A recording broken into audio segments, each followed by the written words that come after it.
Hello दोस्तों, my YouTube दोस्तों, कैसे हो आप सभी लोग। अस्सलाम वालेकुम।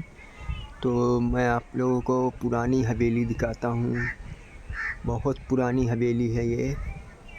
तो आप लोग देखिएगा कितनी पुरानी हवेली है। ये देखो, ये मस्जिद है, माशाअल्लाह बहुत प्यारी, बहुत पुरानी मस्जिद है। और ये जो है हवेली है, देखो काफ़ी साल पुरानी हो गई है। आप लोग देख लीजिए। अभी फ़िलहाल इस हवेली में कोई नहीं रहता है।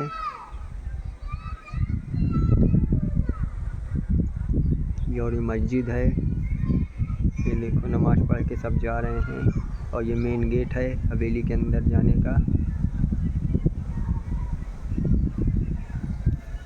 आप लोग देखिएगा हमारी वीडियो कैसी लगी आप लोग को ये हवेली, और आप लोग बताइएगा। ठीक है, तब तक के लिए अल्लाह हाफिज़।